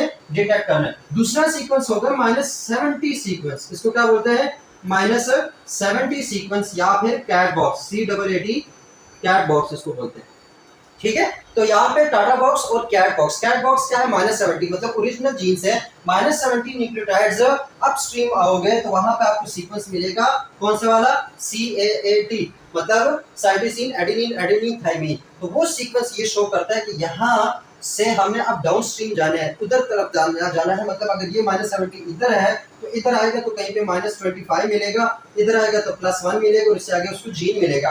तो ये वाला एक सीक्वेंस है जिसको कैट बॉक्स बोलते हैं। क्या बोलते हैं, कैट बॉक्स। एमसीक्यू के लिए काफी इंपॉर्टेंट है। प्रोकैरियोट्स में क्या था हमारे पास -10 और -25। यहाँ पे यूकैरियोट्स में सबसे पहले कैट बॉक्स है जो कि -70 पे होगा। उसके बाद आएगा हमारे पास टाटा बॉक्स। क्या होगा, टाटा बॉक्स। टाटा बॉक्स -25 पे होगा। कहाँ पे होगा, -25 पे। उसके बाद आएगा +1 साइट, या इसको ट्रांसक्रिप्शन स्टार्ट साइट बोलेंगे। इसको क्या बोलेंगे, ट्रांसक्रिप्शन स्टार्ट साइट। मतलब यहीं से आगे हमने ट्रांसक्रिप्शन करनी है और उससे आगे जो हमारे पास जीन है उसको हमने कॉपी करना है। तो ये प्रोमोटर रीजन की एक ही चीज होगी कि उसमें प्रोमोटर रीजन कहाँ कहाँ होंगे, वो एक टाटा बॉक्स है और एक हमारे पास कैट बॉक्स है। कैट बॉक्स हमारे पास है -70, टाटा बॉक्स है -25। और यहाँ पर मैं फिर बता रहा हूँ -25 और -70 का मतलब क्या है कि जो ओरिजिनल हमारे पास जीन है जिसको हमने ट्रांसक्राइब करना है उससे हमने -25 मतलब 25 न्यूक्लियोटाइड पीछे आना है, फिर 70 न्यूक्लियोटाइड पीछे आना है। तो हमारे पास वो प्रोमोटर रीजन की लोकेशन फाइंड आउट हो जाए तो उसके बाद जीन की लोकेशन इजी हो जाती है। क्या, यूकैरियोट्स में जैसे प्रोमोटर रीजन का -25 डिटेक्ट हो जाए तो उससे 25 न्यूक्लियोटाइड आगे हमारे पास क्या होगा, ट्रांसक्रिप्शन हमारी स्टार्ट हो जाती है। आरएनए पॉलीमरेज को ये चीज पता चल जाती है। ये बात हो गई। उसके बाद यूकैरियोट्स में जो इंपॉर्टेंट चीज थी वहां पे प्रोकैरियोट्स में बताना भूल गया कि जो प्रोकैरियोट्स में आरएनए पॉलीमरेज एंजाइम है, कौन सा वाला, होलो एंजाइम। कौन सा वाला, होलो एंजाइम। ये आरएनए पॉलीमरेज एंजाइम चाहे मैसेंजर आरएनए हो, कौन सा, मैसेंजर आरएनए, काफी इंपॉर्टेंट है मैसेंजर आरएनए। चाहे हमारे पास ट्रांसफर आरएनए हो जो कि ट्रांसलेशन में यूज होने वाला है, चाहे हमारे पास राइबोसोमल आरएनए हो, तीनों आरएनए को बनाता है। जो एंजाइम यूज होते हैं उनके लिए प्रोकैरियोट्स में वो होता है RNA polymerase holo enzyme. Messenger RNA भी यही एंजाइम बना रहा है, ट्रांसफर आरएनए भी यही बना रहा है और राइबोसोमल आरएनए जो है वो भी इसी एंजाइम की मदद से बन रहा है इन केस ऑफ प्रोकैरियोट्स। हमारे अंदर ऐसा नहीं है, हमारे अंदर ऐसा नहीं है। मतलब ये एक एंजाइम जो ये सारों को नहीं बनाता। अब बुक में जो स्ट्रक्चर एक्सप्लेन हुआ है सेकंड ईयर में फेडरल बुक में क्या बात कर रहा हूँ, तो वहां पे उन्होंने जो एंजाइम का स्ट्रक्चर एक्सप्लेन किया वो प्रोकैरियोट्स में जो होलो एंजाइम है उसका स्ट्रक्चर एक्सप्लेन किया। और जो आगे बात हुई है वो अलग है, वो उस टॉपिक के साथ नहीं कि यूकैरियोट्स में ये डिफरेंट काम हो सकते हैं, या जो यूकैरियोट्स में जो आरएनए पॉलीमरेज है उनका भी यही स्ट्रक्चर है जो यहाँ पर होगा जैसे सिग्मा फैक्टर। नहीं, ऐसा नहीं है। यूकैरियोट्स का जो हमारे पास आरएनए पॉलीमरेज है वो थोड़ा डिफरेंट होता है। क्या होता है, थोड़ा सा डिफरेंट होता है। तो बिल फर्ज क्या है कि हमारे पास यूकैरियोट्स में आरएनए पॉलीमरेज होता है। आरएनए पॉलीमरेज ये क्या है, आरएनए पॉलीमरेज। अब ये जो आरएनए पॉलीमरेज है इसको प्रोमोटर रीजन पे बाइंड करने के लिए वहां पे क्या था, सिग्मा फैक्टर था। इनके पास सिग्मा फैक्टर या सिग्मा सब यूनिट नहीं होता, बल्कि सिग्मा सब यूनिट की जगह यूकैरियोट्स में कुछ और फैक्टर्स होते हैं जिसको बोलते हैं ट्रांसक्रिप्शन फैक्टर्स। कौन से फैक्टर्स, ट्रांसक्रिप्शन फैक्टर्स। अब ये ट्रांसक्रिप्शन फैक्टर्स हैं, इनको इन शॉर्ट बोलते हैं टीएफ। ट्रांसक्रिप्शन फैक्टर्स एक कई टाइप्स के हैं। TF2H है, TF2E है, TF2S है, TFH है, TFE है, TFD है, TFC है। मतलब बहुत सारे ट्रांसक्रिप्शन फैक्टर्स हैं डिफरेंट जीन्स के लिए, डिफरेंट ट्रांसफर आरएनएस के लिए, जितने भी हैं। लेकिन जो ट्रांसक्रिप्शन फैक्टर्स हैं यूकैरियोट्स के केस में होते हैं। प्रोकैरियोट्स के केस में वहां पे बाइंडिंग के लिए किसके साथ, प्रोमोटर रीजन के साथ बाइंडिंग के लिए थी सिग्मा फैक्टर वाली जो टर्म, वहां पे सिग्मा फैक्टर था। यहाँ पे है ट्रांसक्रिप्शन फैक्टर्स। क्या है, ट्रांसक्रिप्शन फैक्टर्स। इसमें से एक ट्रांसक्रिप्शन जो है, एक ट्रांसक्रिप्शन फैक्टर 2D। कौन से वाला, ट्रांसक्रिप्शन टाइप 2D वाला, ये ट्रांसक्रिप्शन फैक्टर है। इसको याद रखो, कभी कभी जो है ना एमडीकैट नीट उस तरह के एमसीक्यूज में आ जाता है कि जो ट्रांसक्रिप्शन फैक्टर 2D है वो बेसिकली हमारे पास उसके अंदर होता है टाटा बॉक्स बाइंडिंग प्रोटीन्स। उसके अंदर क्या होते हैं, टाटा बाइंडिंग प्रोटीन्स। मतलब ये जो टाटा हमारे पास बॉक्स था, जो हमारे पास -25 सीक्वेंस था यूकैरियोट्स प्रोमोटर रीजन के अंदर, तो उस रीजन के साथ बाइंडिंग करते हैं हमारे पास ये वाला ट्रांसक्रिप्शन फैक्टर टाइप 2D, क्योंकि उसके अंदर सीक्वेंस होते हैं किसके, इसको बोलते हैं TATA binding proteins. TATA binding proteins, ये चीज है याद रखिए, इंपॉर्टेंट है। TATA binding type 2D, TATA binding का ट्रांसक्रिप्शन फैक्टर टाइप 2D, क्योंकि उसके अंदर टाटा बाइंडिंग प्रोटीन्स होती हैं और ये प्रोटीन्स किसके साथ अटैच होंगी, प्रोमोटर रीजन में टाटा बॉक्स के साथ ये अटैच होंगी। तो वहां पर ट्रांसक्रिप्शन फैक्टर नहीं था, वहां पे सिग्मा फैक्टर था। यहाँ पे यूकैरियोट्स में आरएनए पॉलीमरेज के साथ होता है ट्रांसक्रिप्शन फैक्टर। कौन सा होता है, ट्रांसक्रिप्शन फैक्टर। वो भी जनरल ट्रांसक्रिप्शन, कुछ स्पेसिफिक ट्रांसक्रिप्शन फैक्टर होते हैं जो कि इनहांसर्स और सप्रेसर के साथ उनका लेना देना होता है। तो वो हम जब जीन रेगुलेशन को देखेंगे तो उस वक्त हम चीज को डिस्कस कर लेंगे। यहाँ पे इतना पता होना चाहिए कि ट्रांसक्रिप्शन फैक्टर क्या है और सिग्मा फैक्टर क्या है। दोनों का काम बेसिकली वही, हमारे पास प्रोमोटर सीक्वेंस के साथ जुड़ना है। क्या है, हमारे पास प्रोमोटर सीक्वेंस के साथ बाइंड होना है। लेकिन यूकैरियोट्स में वो काम करते हैं ट्रांसक्रिप्शन फैक्टर्स, प्रोकैरियोट्स में वो काम करता है सिग्मा फैक्टर्स या सिग्मा सब यूनिट्स इसको कह सकते हैं। ठीक होगा, ये बात भी हो गई। उसके बाद आरएनए पॉलीमरेज के बारे में इंपॉर्टेंट बातें जो हैं वो ये है कि आरएनए पॉलीमरेज के यूकैरियोट्स में 3 टाइप्स हैं। कितनी टाइप्स हैं? यूकैरियोट्स में 3 टाइप्स हैं आरएनए पॉलीमरेज की। एक को बोलते हैं आरएनए पॉलीमरेज 1। क्या है? एक आरएनए पॉलीमरेज 1 है। एक है हमारे पास आरएनए पॉलीमरेज 2। एक है हमारे पास आरएनए पॉलीमरेज 2 और एक है हमारे पास आरएनए पॉलीमरेज 3। 3 टाइप्स हैं हमारे अंदर, मतलब ह्यूमन के अंदर, यूकैरियोट्स के अंदर आरएनए पॉलीमरेज के 3 टाइप्स है। वहां पे तो सिर्फ एक ही टाइप थी ना, आरएनए पॉलीमरेज होलो एंजाइम। यहाँ पे 3 टाइप्स है, RNA polymerase 1, RNA polymerase 2, RNA polymerase 3। अब इसमें से आरएनए पॉलीमरेज आता है तो ये हमारे पास बनाता है राइबोसोमल आरएनए। ये क्या बनाता है हमारे पास? Ribosomal RNA. देखो आरएनए की कई टाइप्स है ना, सिर्फ मैसेंजर आरएनए तो नहीं हो सकता। तो उसमें जो आरएनए पॉलीमरेज 1 है, अब ये भी क्या है? प्रोटीन की कॉम्बिनेशन है, एंजाइम है। तो ये एंजाइम बनाता है हमारे पास राइबोसोमल आरएनए और ये राइबोसोमल आरएनए बाद में बनाएगा राइबोसोम्स। क्या बनाएगा हमारे पास? राइबोसोम्स बनाएगा। ऐसा ही है। और यही राइबोसोम्स क्या करते हैं? वो ट्रांसफर आरएनए को यूज करके हमारे लिए प्रोटीन बनाएंगे। तो राइबोसोम्स खुद कहाँ बनते हैं? अब ये बात, खुद कहाँ बनते हैं? न्यूक्लियोलस के अंदर। तो अगर आरएनए पॉलीमरेज 1 एंजाइम आ रहा है, वो राइबोसोमल आरएनए बना रहे हैं, राइबोसोमल आरएनए राइबोसोम्स बना रहे हैं, इट्स मीन ये सारा काम कहाँ हो रहा है? न्यूक्लियस के अंदर। ये एक छोटा सा मतलब इसमें टिडबिट थी हमारे पास, एक कॉन्सेप्ट छोटा सा। क्या राइबोसोम अगर न्यूक्लियोलस में तो बनते हैं ना, तो मतलब न्यूक्लियस के अंदर है, तो ये काम न्यूक्लियस के अंदर हो रहा है। आरएनए पॉलीमरेज 1 किसको बना रहा था? राइबोसोमल आरएनए को। आरएनए पॉलीमरेज 2 जो है वो हमारे पास बनाएगा मैसेंजर आरएनए को। किसको बनाएगा? मैसेंजर आरएनए को। आगे जितनी भी ट्रांसक्रिप्शन है वो हमने कैरी करी है मैसेंजर आरएनए के लिए। सो एक बात ये भी याद रखो कि अब राइबोसोमल आरएनए डिफरेंट है, मैसेंजर आरएनए डिफरेंट है। और हमारे पास दूसरा क्या है? तीसरा हमारे पास आरएनए पॉलीमरेज 3 जो है वो बनाएगा ट्रांसफर आरएनए को। किसको बनाएगा? ट्रांसफर आरएनए को। तो वो डिफरेंट है। अब ये जो राइबोसोम्स है या राइबोसोमल आरएनए है और जो ट्रांसफर आरएनए है, इन दोनों का काम निकलेगा ट्रांसलेशन में। किसमें? ट्रांसलेशन में निकलेगा। तो इसको हम वहां पे जाके डिस्कस करेंगे। मेन हमारे पास अभी मैसेंजर आरएनए है और मैसेंजर आरएनए हमारे पास कौन बनाएगा? RNA polymerase 2। तो यूकैरियोट्स के अंदर मैसेंजर आरएनए को कौन बनाता है? आरएनए पॉलीमरेज 2 एंजाइम जो है वो मैसेंजर आरएनए को बनाता है। मैसेंजर आरएनए क्या? बेसिकली मैसेंजर आरएनए में हमारे पास जो डीएनए के अंदर मैसेज पड़ा हुआ है, क्या है? जो डीएनए के अंदर मैसेज पड़ा हुआ है, जो इन्फॉर्मेशन पड़ी है, जो जीन के अंदर इन्फॉर्मेशन पड़ी है, वो जीन को कॉपी करेगा, फिर वो कॉपी उठा के न्यूक्लियस से बाहर जाएगा और बाहर जो राइबोसोम्स हैं उन राइबोसोम्स के साथ मिलेगा और वहां पे वो प्रोटीन बनेगी सारी। लेकिन वो उसको कहते हैं मैसेंजर आरएनए, जो कि मैसेज को लेकर जा रहे हैं न्यूक्लियस से साइटोप्लाज्म की तरफ या डीएनए से राइबोसोम्स की तरफ एक मैसेज लेकर जा रहा है। वो आरएनए उसको कहते हैं मैसेंजर आरएनए। और उसको कौन बनाता है? RNA polymerase 2 enzyme. उसको कौन बनाएगा? RNA polymerase 2 enzyme. तो ये हमारे पास थी कुछ इनिशिएशन में क्या है कि हमारे पास यूकैरियोट्स या प्रोकैरियोट्स उनके प्रोमोटर सीक्वेंस है, प्रोमोटर रीजन है। प्रोमोटर रीजन आप मुझे और बताने की जरूरत नहीं है कि क्या है। प्रोमोटर रीजन पे आके बाइंडिंग होगी आरएनए पॉलीमरेज की। किसकी? आरएनए पॉलीमरेज की। अगर प्रोकैरियोट्स की ट्रांसक्रिप्शन देख लो तो फिर आरएनए पॉलीमरेज होलो एंजाइम आएगा। और अगर तुम लोग देख रहे हो यूकैरियोट्स की ट्रांसक्रिप्शन, तो वहां पे अगर तुम लोगों ने ट्रांसफर आरएनए बनाना है तो आरएनए पॉलीमरेज 3 आएगा। अगर राइबोसोमल आरएनए बनाना है तो आरएनए पॉलीमरेज 1 आएगा। और अगर मैसेंजर आरएनए ने बनना है तो आरएनए पॉलीमरेज 2 आएगा। जो भी आए, लेकिन इतना पता होना चाहिए कि कौन सा एंजाइम आएगा। एंजाइम आया उसके बाद अब काम स्टार्ट होगा सारा हमारे पास इलोंगेशन का। पहला जो हमारे पास फेज है, जो कौन सा फेज था? इनिशिएशन। कौन सा? Initiation of transcription. वो हो गया। इनिशिएशन में ये बातें थी। उसके बाद हमने अब देखना है कि ट्रांस इलोंगेशन मतलब अब ये आरएनए बनेगा कैसे। काफी इंपॉर्टेंट है और अल्लाह का शुक्र है कि ये दोनों में सेम होता है। प्रोकैरियोट्स में भी सेम होता है और यूकैरियोट्स में भी सेम होता है। तो हम जो भी आप इलोंगेशन के फेज में डिस्कस करने वाले हैं वो प्रोकैरियोट्स के लिए भी वही है, यूकैरियोट्स के लिए भी वही है। तो यहाँ तक हो गया। अब हम चलेंगे कहाँ पे? इलोंगेशन की तरफ। किसकी तरफ चलेंगे? इलोंगेशन की तरफ चलेंगे। इसको मैं मिटा देता हूँ। अब इलोंगेशन के लिए हमने थोड़ा सा अभी समझना है डीएनए को पहले। मतलब हम यहाँ पे प्रोमोटर रीजन वो मैं कुछ नहीं ड्रा कर रहा। मैं अगर यहाँ से ड्रा करूँ तो इट्स मीन है यहीं से जो ट्रांसक्रिप्शन स्टार्ट साइट है। और एक हमारे पास ये, एक हमारे पास क्या है? ये है। और एक हमारे पास ये है। ये एक डीएनए है, एक जीन है, ठीक है। और ये भी एक जीन है।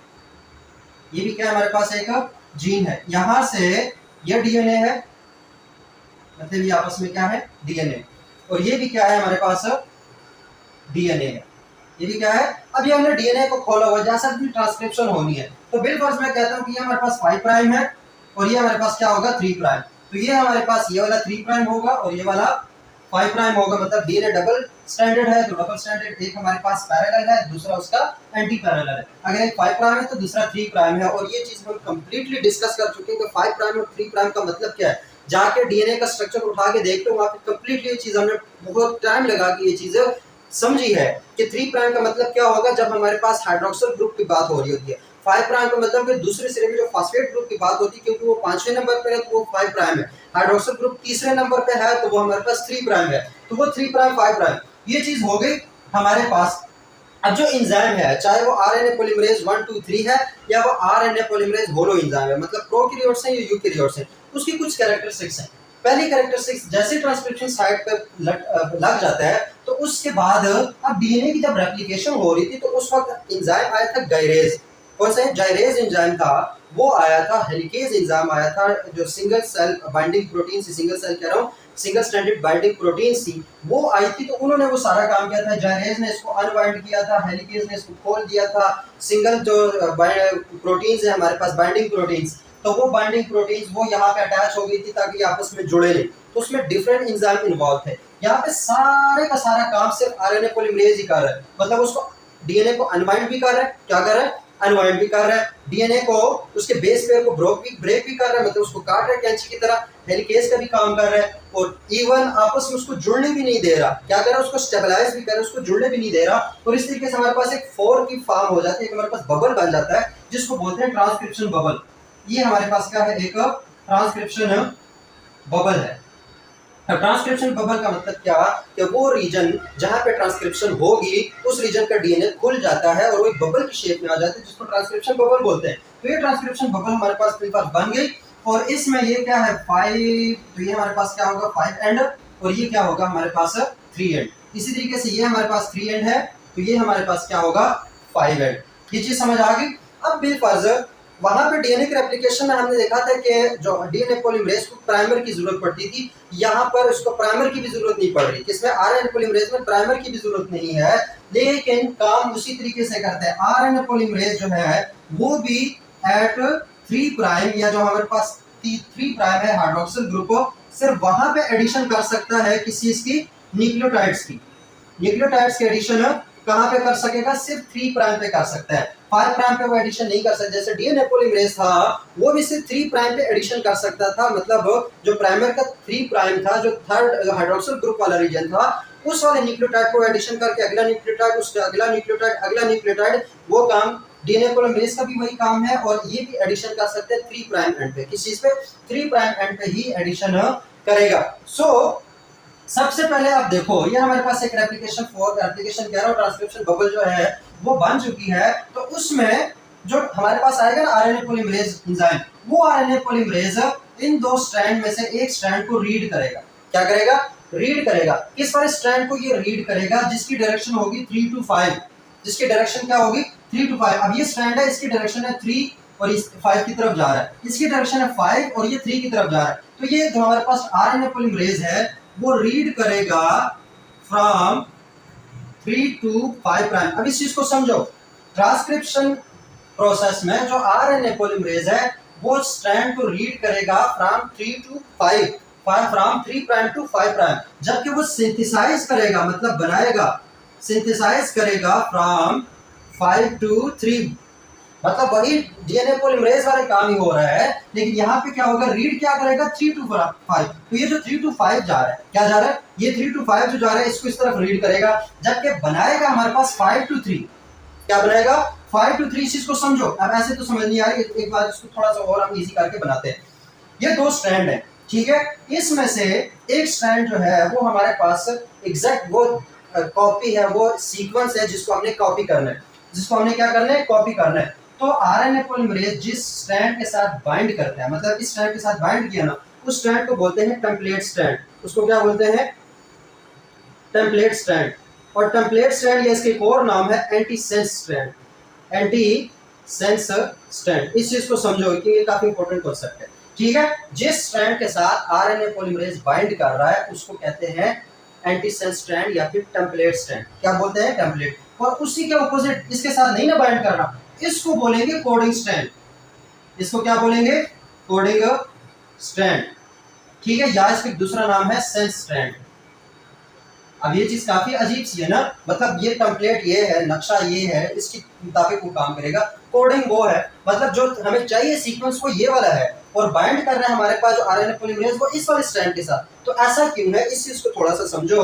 वो इस वजह से कि हमारे पास बिल फर्ज एक सीक्वेंस है T A C ji ji C T A सी जी जी, ठीक है, ये हमारे पास सीक्वेंस है। अब इसी का ऑपोजिट मैं निकालता हूँ, तो टी के ऑपोजिट क्या आएगा हमारे पास ए, और उसके बाद ए के ऑपोजिट आएगा टी, सी के ऑपोजिट आएगा जी, फिर जी के ऑपोजिट सी, फिर सी, फिर जी, फिर ए, फिर टी, फिर जी, फिर सी और फिर सी। ठीक है, एक हमारे पास ये है, ये हमारे पास एक जीन है, ठीक है, उसके एक स्टैंड ये है और एक स्टैंड ये है। अब बिल फर्ज मुझे चाहिए एग्जैक्ट ये वाली चीज, मुझे क्या चाहिए, एग्जैक्ट ये वाली चीज। तो अगर हमारे पास आके बाइंड करता है कौन से वाला जो ट्रांसक्रिप्शन का एक एंजाइम है, जो आरएनए पॉलीमरेज एंजाइम है, वो अगर इस पे आके बाइंड करेगा तो इस पे बाइंड की वजह से क्या होगा, हमारे पास ए के ऑपोजिट क्या आएगा, आरएनए के अंदर ए के ऑपोजिट क्या आता है, थाइमीन नहीं आता, यूरेसिल आता है, तो ये यू हो जाएगा। उसके बाद थाइमीन के ऑपोजिट ए आएगा, फिर जी के ऑपोजिट सी, सी के ऑपोजिट जी, उसके बाद फिर जी, फिर हमारे पास क्या है सी, फिर उसके बाद क्या है ए के ऑपोजिट फिर से यू आएगा, उसके बाद थाइमीन के ऑपोजिट फिर ए आएगा, फिर जी के ऑपोजिट सी आएगा, सी और ये जी जी। ठीक है, हमारे पास जो आरएनए स्ट्रैंड बनेगा वो ये वाला बनेगा। तो अब अगर जरा गौर से देखो तो ये और ये एग्जैक्ट एक दूसरे की कॉपी नहीं है, बल्कि ये दोनों एक दूसरे के क्या है, कॉम्प्लीमेंट्री है। कॉपी एग्जैक्ट किस चीज की बन रही है, इस वाले की, मतलब यू की जगह टी की जगह अगर यू लगा दो, वैसे ही आरएनए में टी की जगह यू होता है, तो बाकी यही स्ट्रैंड है। देखो ये यू है और ये टी, इसको इग्नोर कर दो, तो ए ए सी सी जी जी, उसके बाद सी, फिर टी की जगह यू आया, फिर ए, फिर सी, फिर जी, फिर जी, मतलब एग्जैक्ट कॉपी इस वाले स्ट्रैंड की है। किसकी स्ट्रैंड की है, इस वाले स्ट्रैंड की है, जबकि टेम्पलेट हमारे पास ये यूज हुआ है। टेम्पलेट कौन सा यूज हुआ है, ये वाला यूज हुआ है। तो कोड तो बेसिकली ये था ना, कोड हमारे पास क्या चाहिए, ये वाला चाहिए। टेम्पलेट हम ये वाला यूज करेंगे तब जाके वो वाला कोड आएगा। वो वाला कोड कब आएगा, जब हम टेम्पलेट ये यूज करेंगे। अगर हम इसको टेम्पलेट यूज कर लेते हैं तो फिर ये वाला कोड निकलेगा, लेकिन हमें चाहिए कौन सा था, ये वाला कोड। तो ये हमारे पास कोडिंग स्ट्रैंड होगा, और जिस वाले स्ट्रैंड के साथ आरएनए पॉलीमरेज बाइंड कर रहा है उस स्ट्रैंड को हम बोलेंगे टेम्पलेट स्ट्रैंड। उसको क्या बोलेंगे हम, टेम्पलेट स्ट्रैंड। अब ये वाला जो स्ट्रैंड है, ये जो टेम्पलेट स्ट्रैंड है, ये कोडिंग नहीं है, कोडिंग स्ट्रैंड ऊपर वाला है। ठीक है, तो इसको हम सेंस स्ट्रैंड बोलेंगे या इसी को कोडिंग स्ट्रैंड बोलेंगे, और इसकी जो ऑपोजिट होगी उसको बोलेंगे एंटी सेंस।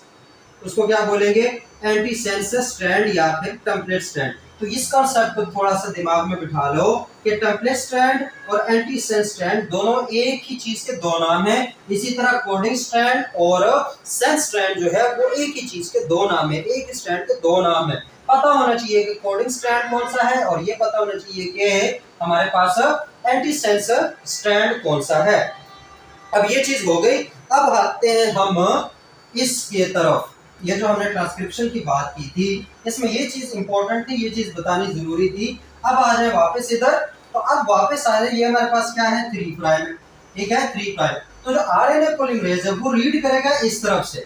ठीक है, अब 3 के ऑपोजिट सबसे पहला जो न्यूक्लियोटाइड लगेगा वो क्या होगा, हमारे पास कोई भी न्यूक्लियोटाइड लगा लो, लेकिन वो बनेगा 5 प्राइम से और जाएगा इस तरफ, इसका 3 प्राइम इधर होगा, इधर होगा, ये इसका 3 प्राइम है। फिर अगला न्यूक्लियोटाइड फिर 3 पे लगेगा, थोड़ा और आगे चला जाएगा, फिर 3 पे लगेगा और आगे चला जाएगा, और इस तरीके से देखो रीड कहां से कर रहा है, ये वाला न्यूक्लियोटाइड बिलफर्ज ये हमारे पास क्या है, मैं वैसे लिख लेता हूँ, ये सी है, ये जी है, ये सी है, ये जी है, ये ए है, ये टी है। ठीक है, अब आरएनए बन रहा है तो ये सी है, इसका कॉम्प्लीमेंट्री क्या होगा, तो यहाँ पे पहले लगेगा जी, जिसका 5 प्राइम इस तरफ होगा, मतलब फास्फेट वाला ग्रुप यहाँ से नजर आ रहा होगा। जो 3 प्राइम है, जो हाइड्रोक्सिल ग्रुप है, वो हमारे पास राइट की तरफ उसका पड़ा हुआ है, फ्री है। ठीक है, तो उसके साथ अब रीड कर, उसने सी को रीड कर लिया। अब उसके बाद जो हमारे पास आरएनए पॉलीमरेज है वो जाएगा, मतलब 3 to 5, इसकी रीडिंग 3 to 5 है, तो वो जी को रीड करेगा। जब जी को उसने रीड कर लिया तो उसकी कॉम्प्लीमेंट्री क्या आएगा, सी आएगा। तो 3 प्राइम पे वो सी को अटैच कर देगा। किसको अटैच कर देगा, सी को अटैच कर देगा, साइटोसिन वाला न्यूक्लियोटाइड अटैच कर देगा, और इन दोनों के आपस में फास्फोडाइस्टर बॉन्ड बन जाएगा। डीएनए के जब वो लेक्चर में इस चीज को कंप्लीटली हमने डिस्कस किया हुआ। उसके बाद रीडिंग जाएगी इस सी की तरफ, 3 to 5 रीडिंग जा रही है, सी का अगेंस्ट फिर जी आएगा, उस तरह सी से आगे फिर जी है तो इसका अगेंस्ट सी आएगा, फिर ए है। अब यहाँ पे बन क्या रहा है, आरएनए बन रहा है, तो आरएनए में वैसे एडेनिन के आगे थाइमीन आते हैं, लेकिन आरएनए में थाइमीन की जगह यूरेसिल लगता है, तो यहाँ पे यू की जगह क्या आएगा, ए की जगह आएगा यूरेसिल, थाइमीन नहीं आएगा बल्कि यूरेसिल आएगा, और टी का अगेंस्ट फिर से ए आ जाएगा। और इस तरीके से हमारे पास एक स्ट्रैंड जो है वो सिंथेसाइज हो रही है, सिंथेसाइज होने की डायरेक्शन क्या है, वो 5 to 3 है, मतलब 5 to 3 ही जा रही है, लेकिन आरएनए पॉलीमरेज जो है वो रीड किस डायरेक्शन में कर रहा है, 3 to 5 इसको डायरेक्ट कर रहा है, 3 to 5 इसको रीड कर रहा है और सिंथेसाइज कर रहा है आरएनए का स्ट्रैंड कहां से, 5 to 3।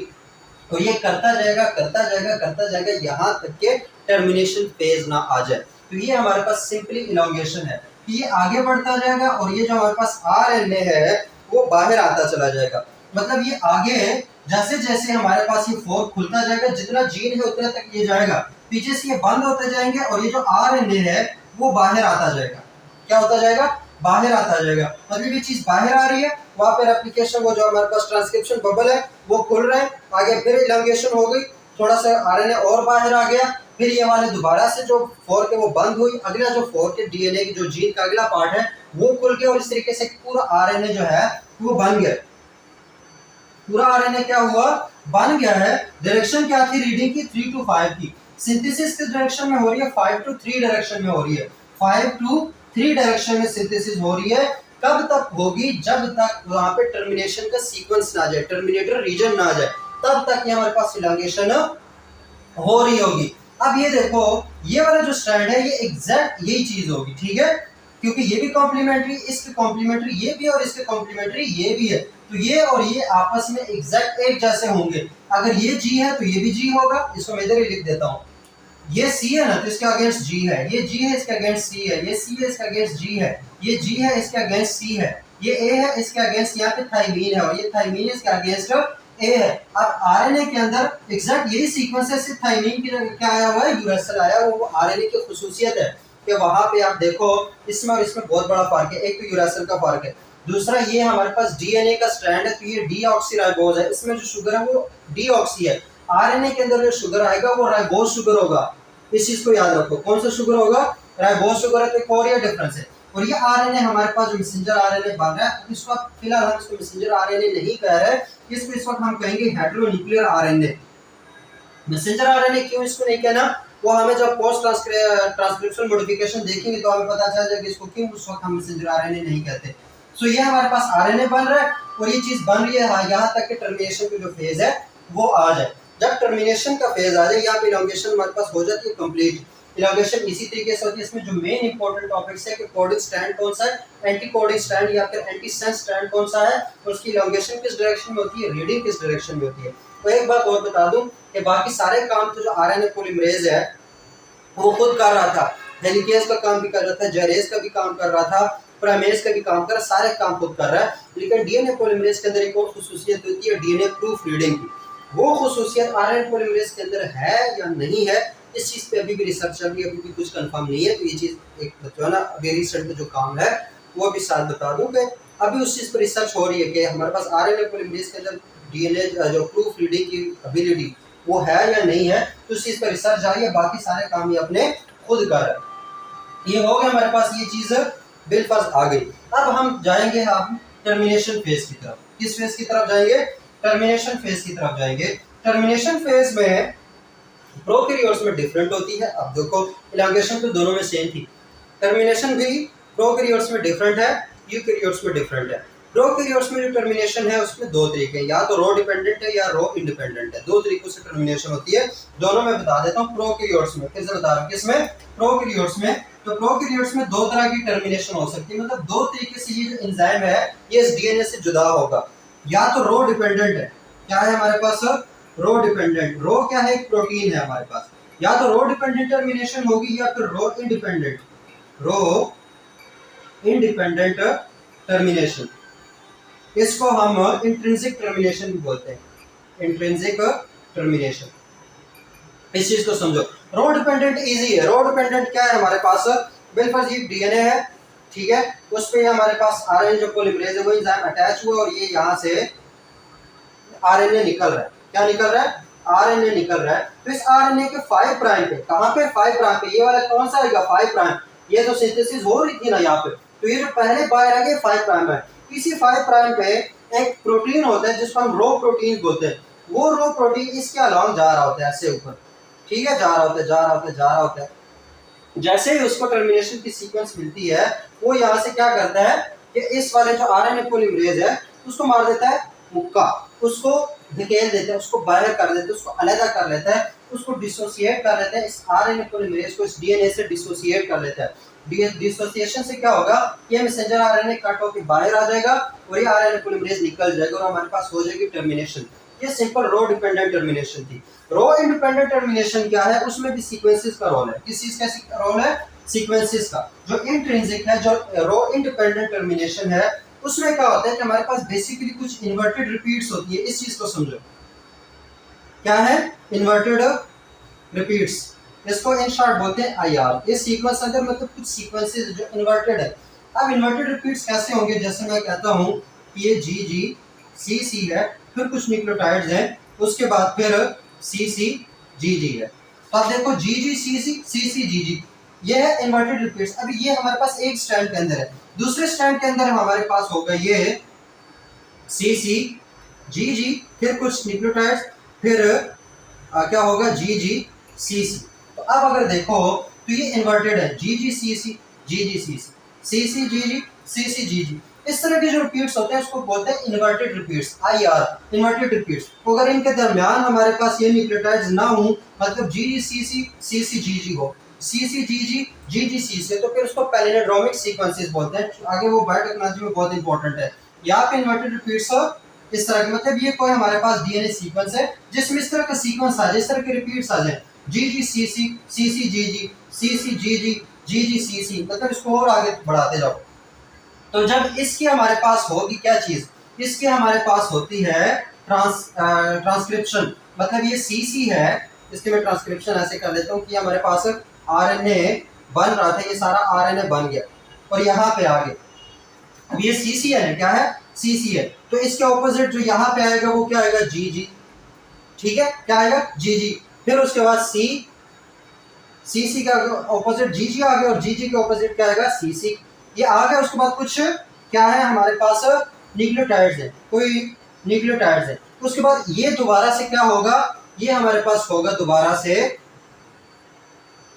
जी जी के अगेंस्ट क्या आएगा? ये हमारे पास जी जी है ना, तो जी जी के अगेंस्ट आएगा हमारे पास सी सी। ये मैं थोड़ा सा उल्टा कर दिया हूँ, यहाँ पे आएगा सी सी, यहाँ पे आएगा जी जी। क्या आएगा? सी सी और जी जी। तो अब ये देखो सी सी के अगेंस्ट हमारे पास जब इसकी होगी, हमारे पास क्या होगी? ट्रांसक्रिप्शन होगी, आरएनए बन रहा है, सी सी के अगेंस्ट जी जी आया और जी जी के साथ सी सी आ गया, ठीक है। ये चीज यहाँ पे बन रही है, मैं उसको सिर्फ अलग कर रहा हूँ। ये यहाँ पे क्या आ गया? जी जी, यहाँ पे आएगा सी सी, फिर कुछ न्यूक्लियोटाइड्स है ऐसे, इसके अगेंस्ट अब ये आएगा जी जी और इसके अगेंस्ट आएगा सी सी। तो ये हो गया, इसके अगेंस्ट हो गया जी जी और इसके अगेंस्ट हो गया, मतलब ये ऊपर जाएगा तो सी सी हो जाएगा और फिर आगे से फिर कुछ न्यूक्लियोटाइड्स है, ठीक है। तो अब बताने का मकसद क्या है कि यहाँ पे ये एक एरिया है जहाँ पे जी सी रिच है, मतलब जी सी वाले जो न्यूक्लियोटाइड्स है, गुआनिन और साइटोसिन वाले न्यूक्लियोटाइड्स है, वो ज्यादा है। तो वो क्या करेंगे? जब ये एक दूसरे का, देखो इसको कोई डबल स्ट्रैंडेड तो नहीं है ना, आरएनए सिंगल स्ट्रैंडेड है, तो जब वो बन रहा होगा तो ये जो सी और जी है ये आपस में हाइड्रोजन बॉन्ड बना लेंगे। क्या बना लेंगे? तीन तीन हाइड्रोजन बॉन्ड बना लेंगे और ये आपस में एक दूसरे के साथ चिपक जाएंगे। मतलब ये क्या था? आरएनए बन रहा था, यहाँ पे आके इस तरह का स्ट्रक्चर हो जाएगा जिसमें ये जी और सी आपस में बॉन्ड बना लेंगे और एक हेयर पिन का स्ट्रक्चर बना लेंगे। किसका स्ट्रक्चर बना लेंगे? हेयर पिन का स्ट्रक्चर बना लेंगे, जिसको हम बोलते हैं जीसी हेयर पिन लूप्स। जिसको क्या बोलते हैं? GC hairpin loops. तो ये जो जीसी हेयर पिन लूप्स है, इसकी वजह से जो आरएनए पॉलीमरेज एंजाइम है वो आगे नहीं बढ़ पाता और जो हमारे पास पॉलीमराइजेशन है, जो इलांगेशन है, उसकी हो जाती है टर्मिनेशन, वो वहां पे आके रुक जाता है। आरएनए पॉलीमरेज एंजाइम जो वो डीएनए से अलग हो जाता है। क्योंकि इसकी वजह से ये जो जीसी हेयर पिन्स है, ये जो इन्वर्टेड रिपीट्स हैं, ये जो जीसी हेयर रिच एरिया है, वहां पे क्या हमारे पास ये काम हो जाता है, जीसी हेयर पिन की लूप्स बन जाते हैं, लूप्स की वजह से हो जाती है टर्मिनेशन। इसके बाद फिर कुछ मतलब हमारे पास होते हैं ए, तो इसकी जब होगी तो वो यू आएगा थोड़ा सा, तो वो हमारे पास ज़्यादा इंपॉर्टेंट नहीं है कि मतलब बुक में लिखा होता है कि जीसी के बाद जो है ना वो फॉलो अप होते हैं यू की टेल सी बन जाती है, तो वो इंपॉर्टेंट नहीं है। इंपॉर्टेंट हमारे पास क्या है कि ये जो मैसेंजर आरएनए बन रहा था उसमें एक लूप बना और उस लूप में जीसी हेयर पिन बन गए, ये हेयर पिन के फॉर्म में आ गया, तो इस हेयर पिन की वजह से हो जाती है टर्मिनेशन। इस हेयर पिन की वजह से क्या हो जाती है? टर्मिनेशन। तो ये टर्मिनेशन होती है प्रोकैरियोट्स में। ये टर्मिनेशन कहाँ पे होती है? प्रोकैरियोट्स में। यूकैरियोट्स में क्या होता है? यूकैरियोट्स में हमारे पास पॉली ए एडिनाइलेशन, मतलब अगर सीक्वेंस आते हैं, कौन से सीक्वेंस आएंगे कि हमारे पास ये बन रहा है और क्या बन रहा है? हमारे पास एक आरएनए बन रहा है, उस आरएनए के आखिर में हमारे पास बहुत सारे ए आ जाते हैं। क्या आ जाते हैं? बहुत सारे ए आ जाते हैं। तो वो जो बहुत सारे ए हैं वो हमारे पास एक स्ट्रक्चर सा बना लेते हैं, ऐसे एक दुम सी बना लेते हैं, और उस दुम की वजह से टर्मिनेट हो जाता है हमारे पास सारा सिस्टम। ठीक है, तो ये पॉली ए हमारे पास क्या आ जाती है? टेल आ जाती है। कौन सी? Poly A tell. ये हमारे पास यूकैरियोट्स में होते हैं, पॉली ए या पॉली एडिनाइलेशन इसको बोलते हैं।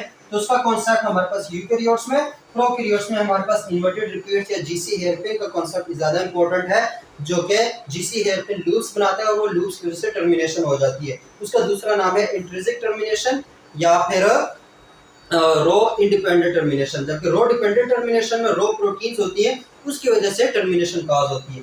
तो ये था हमारे पास सारा जो ट्रांसक्रिप्शन से रिलेटेड, एक डीएनए के अंदर जो जीन है, जीन को हमने कॉपी किया और ये कॉपी शुदा जो चीज है अब ये बाहर हमारे पास आरएनए के फॉर्म में आ चुकी है। ये भी न्यूक्लियोटाइड, लेकिन हमारे पास ट्रांसक्रिप्शन हो गई है। अब ये जो हमारे पास आरएनए है हमने इसको एग्जैक्ट उठा के बाहर नहीं भेज देना, बल्कि इसकी थोड़ी सी मॉडिफिकेशन होगी। क्या होगी? मॉडिफिकेशन। इसको हमें थोड़ा सा मॉडिफाई करना है। आप लोगों ने एक बंदा हायर कर लिया किसी को मारने के लिए, मूवीज की बात कर रहा हूँ वैसे नहीं, तो वो हायर करने के बाद डायरेक्ट उस बंदे को भेजा नहीं जाता, पहले उस बंदे को थोड़ा सा ट्रेन किया जाता है। तो यहाँ पर भी जैसे हमारे पास ये हेटेरोन्यूक्लियर आरएनए बना, ये आरएनए या इसका दूसरा नाम होता है प्री मैसेंजर आरएनए। क्या बोलते हैं इसको? Pre messenger RNA. तो ये जो प्री मैसेंजर आरएनए, इसको प्रो बनाना है पहले, तो इसको प्री मैसेंजर आरएनए को हमने करनी है मॉडिफिकेशन, तो उसको बोलते हैं पोस्ट ट्रांसक्रिप्शनल मॉडिफिकेशन। पोस्ट मतलब बाद की, ट्रांसक्रिप्शन मतलब ट्रांसक्रिप्शन के बाद की जो मॉडिफिकेशन है, पोस्ट ट्रांसक्रिप्शनल मॉडिफिकेशन। जो ट्रांसक्रिप्शन मतलब ये ट्रांसक्रिप्शन यहाँ पे हो गई, टर्मिनेशन हो गई, उसके बाद की जो मॉडिफिकेशन है उनको बोलते हैं पीटीएम्स या फिर पोस्ट ट्रांसक्रिप्शनल मॉडिफिकेशंस, जिसमें हमने इस प्री मैसेंजर आरएनए को मॉडिफाई करना है। तो वो हम देखेंगे इंशाल्लाह अगले लेक्चर में। आज के लिए बहुत है कि ट्रांसक्रिप्शन कैसे होती है। तो मुझे दुआ में याद रखना, अपना बहुत सारा ख्याल रखना और चैनल को जाते जाते सब्सक्राइब कर देना, ताकि अगली जो वीडियो खासतौर पे पीटीएम्स की या इस तरह की कई सारी वीडियोस होती है वो बर वक्त उनको नोटिफिकेशन आपके पास आ जाए। तो आप लोगों के लाइक करना या आप लोगों का शेयर करना, आप लोगों को सब्सक्राइब करना, वो मोटिवेट करता है मुझे, और फिर मेरी और ख्वाहिश होती है कि और इस तरह के जो कॉन्सेप्ट्स हैं, फुल इंगेज कॉन्सेप्ट जो है ना, वो आप लोगों को बता दूँ, ताकि आप लोगों को आगे फिर कोई मसला ना हो कंसेप्ट डेवलपमेंट में। तो होप सो आप लोगों को ट्रांसक्रिप्शन की जो है ना वो समझ आ गई है। अगर मुझसे कोई पॉइंट मिस हो गया हो तो क्योंकि ठीक है, मतलब कोई चीज़ हमें पढ़नी पड़ती है, ये चीज़ कोई देखने थे, लेकिन जब यहाँ पे पढ़ाता है हम तो उसमें बहुत सारी चीज़ें जहन से निकल जाती है, बहुत सारे पॉइंट्स जो हैं वो जहन से निकल जाते हैं, जो कि बाद में आ जाते हैं कि यार हाँ यहाँ पे तो ये चीज़ भी जो है वो बतानी चाहिए थी। तो वो अगर कोई चीज़ समझ नहीं आती या कोई चीज़ तुम्हें लगता है कि कोई पॉइंट मिस हो गया, तो वो कमेंट सेक्शन तुम लोगों को अपना है, वहाँ पे कमेंट्स में पूछ लिया करो। मैं कमेंट सारे पढ़ता रहता हूँ अल्हम्दुलिल्लाह। तो वो कमेंट्स में जो भी कोई क्वेश्चन है वो पूछ लिया करो, तो उसके बाद मैं इंशाल्लाह उसका जवाब ज़रूर, चाहे वीडियो के फॉर्म में हो या कमेंट के अंदर ही हो, मैं वो जवाब इंशाल्लाह ज़रूर उसका दूंगा। तो अगले लेक्चर तक के लिए अपना बहुत सारा ख्याल रखना और मुझे दुआ में याद रखना। अल्लाह हाफ़िज़।